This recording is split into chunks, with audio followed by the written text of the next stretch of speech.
Welcome to the studio at That Nerd Show. I'm Marcus Blake. We're doing a virtual film festival interview from the Lake County Film Festival, and we are speaking with director Jack Newell and producer Angie Gaffney. All right, we're talking about the film Monuments. So the very first thing I want to start off with is you, sir, great Raiders of the Lost Ark reference at the beginning of the film. And I was talking with John about that earlier. I don't know how many people are going to notice it. We did. Good. Yeah, that's good. That's for you guys.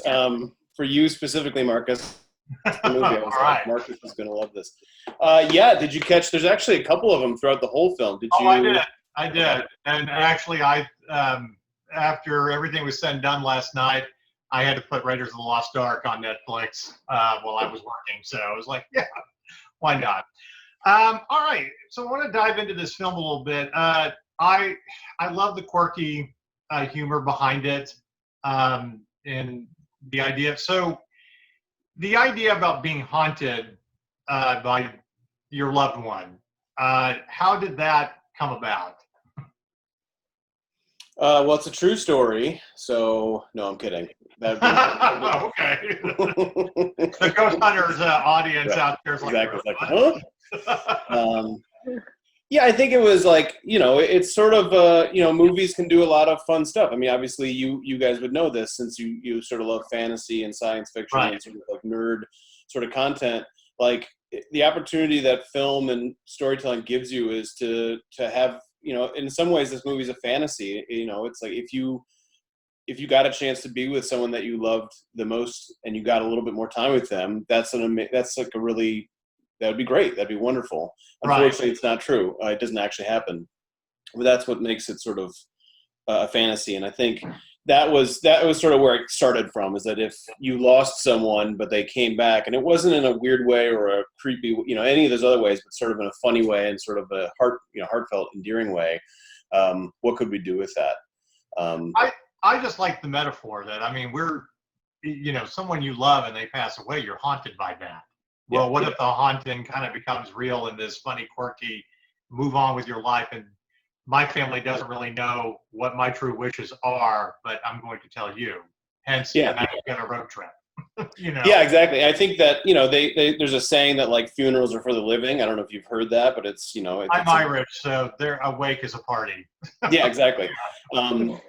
So I think the idea that the ghost is sort of more interested in like allowing, just like, let me die, let me move on, than we hold on to things. I think there's a lot of sort of power in that, and sets up a sort of interesting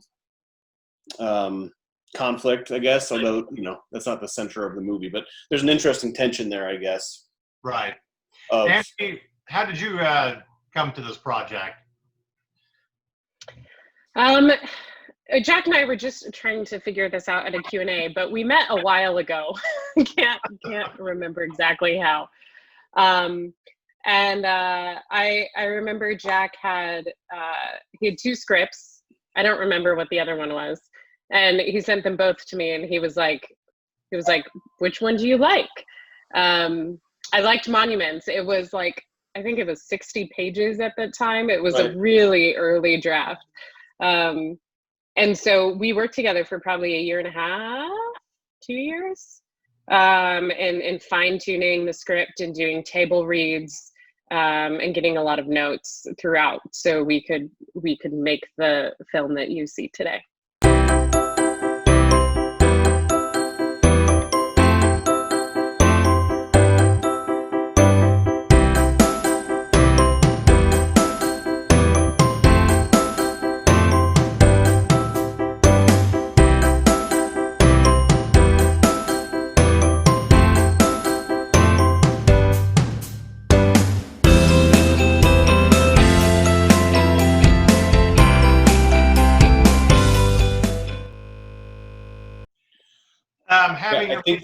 I think Angie, I'm like, of all the directors you're working with, that's probably the last time you're ever going to get a 60-page script. I feel like everyone's my script is 400 pages, and you're like, okay, we need to. Oh, I know.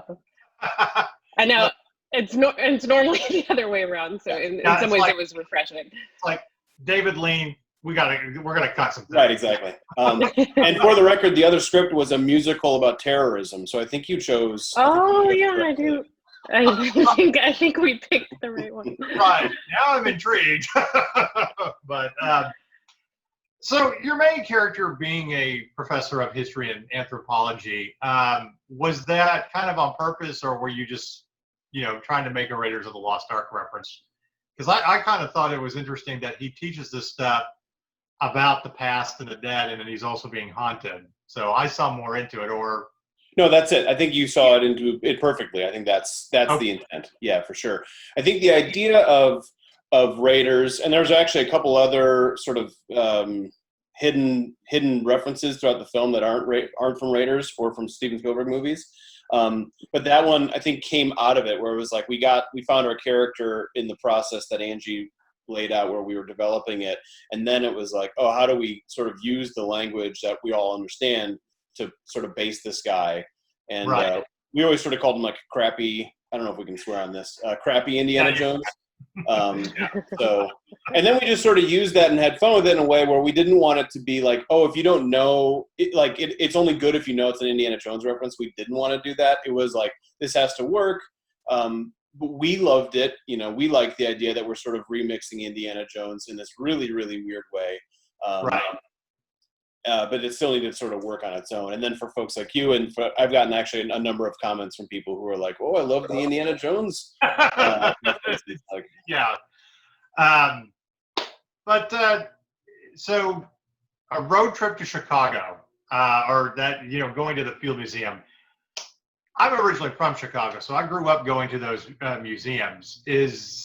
What's it about the Field Museum that's where they're going? Well, I think in the story, it's where they have a happy memory. Right. And Ted's character misassociates that with being like, this is where I need to do it. And he learns that it's about not the space or the place or any of the stuff that we think it's about. It's really just about, he sort of missed it almost. It's like Right. He was there the whole time. He was in his backyard, literally. And then the Field Museum hit a lot of the storytelling things that we needed it to hit. It has an ancient Egypt section, and the whole place is this sort of, any natural history museum is sort of stuck in time. It's actually stuck in many, many different times, which is sort of interesting. It's a sort of weird underworld because, you have ancient Egypt, and you have dinosaurs, and you have plants, and you have, polar bears, and it's all in this beautiful marble. My grandmother, who used to take me and my sister there, anytime we were studying something in history, it would come up, well, let's go to the Field Museum and see what time period that you are studying. Yeah. Because totally. it was right there. So, Totally. I didn't really look at this film as dealing kind of a heartbreaking film about death. I looked at it as, and maybe this is the Irish in me, is just dealing more with, the humor and everything that you loved about what you can find happiness, after someone is gone. Did you see your film kind of as a heartbreaking story, or were you purposely just trying to bring humor to it? I think, and I'll jump in, Jack, a little bit, but I think the really cool thing is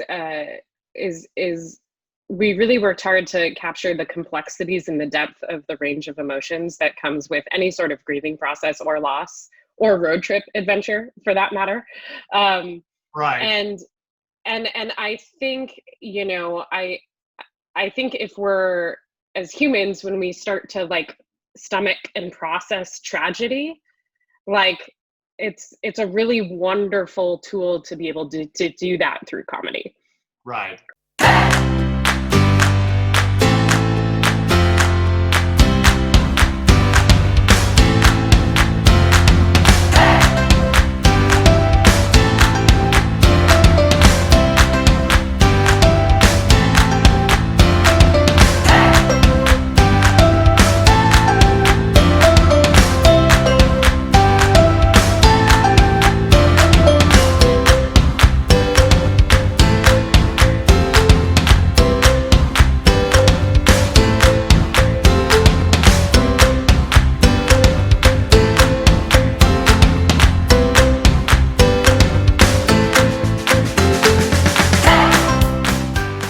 And so I think the surrealism, the heightened levels, and the different tones that we hit throughout the film. I think in terms of Ted, our main character, I think it's all about his process in terms of coming to terms with his loss. Yeah. And there's comedy in it too, right? Here's this guy who, his wife is like, I want you to do something with your life. I want you to do something. And it takes her dying for him to actually follow through on that. Right. And that can either be taken in a really like macabre, tragic sort of way, or it can be taken, the road I think Jack went with a higher level of humor, which I hope resonates with more people and allows people to kind of process their own journey as well. Yeah. I don't know if that directly answers your question, but no. I was just curious, kind of about the process of how you guys, looked at it. Because I mean, you're right. It could go either way. You can make this really sad film about death, or you can kind of add humor to it, because there is humor, especially, when someone dies, you tend to tell funny stories about them, things that you really remember. All right, I got to ask about her, her family in the movie. They were cracking me up. So is this a combination of maybe your family that you're just kind of, or families you have known? Because I'm not saying that they're bad people. Their intentions are good, but they're also kind of like that family. Do we have to spend Thanksgiving with them? Totally. Yeah, I was going to make it political there for a second, but I'm not gonna, because it's a new dawn as of yesterday. Exactly. Yeah, for sure. That I think that the story started, one of the source materials that we came from was Ben Fout, who's got a story by credit, who I knew. He had a story that was a true story of his, where that his uncle passed away when he was younger, and the family was split on what to do with it, and it sort of turned into this sort of situation. And so that was part of it. What it was pulled from was that Ben's like real life experience. And then, I think seeing that family, it's weird that you mentioned, like, is it like my family? Because I don't know if I ever intentionally tried to do that, but now that you say that, I think there is a lot of my family in there. I think when you're a writer, it's always kind of unintentional, but you write what you know. Yeah, for sure. And like Crystal, I think it, the sort of strong, the alpha mother is similar to my experience. The sort of out of commission father who's like there, he's present but not there, Yeah. And then Crystal, the very strong-willed sort of, sister who, I love her so much in this movie. I think Paulina does such a great job with that part. She really made it her own. It's so much fun to watch her. She was so much fun on set, because sometimes when you're making movies, We've got one more question for you before we gotta turn you over to your next interview. So I want to get to a question. Do it. If you could have a weapon of choice or a superpower from within the nerd universe, or maybe even two, to fight the forces of evil, what would you choose? And I'm going to start with you, Angie. I've always wanted to fly since I was little. I don't know if that's a weapon of choice, but that would be my superpower.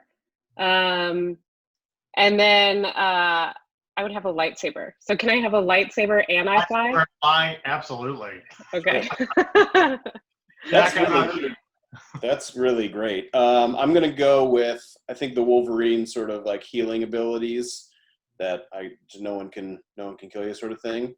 And then I don't know if I would need a weapon really in that situation. Yeah, at that point, it's like, God, is this guy going to ever die? Right. So I think I'd probably go with that one. I think I would do, that was the one that's the one that came to mind when you asked the question. What is your answer, Marcus?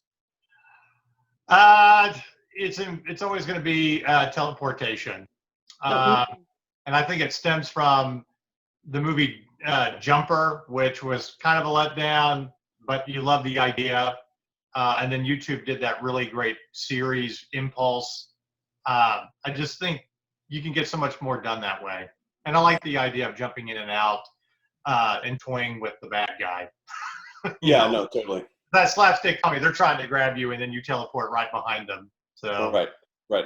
That's great. All right. Great movie. I enjoyed it. Like I said, I love the humor in it. And again, Raiders of the Lost Ark references. Fantastic.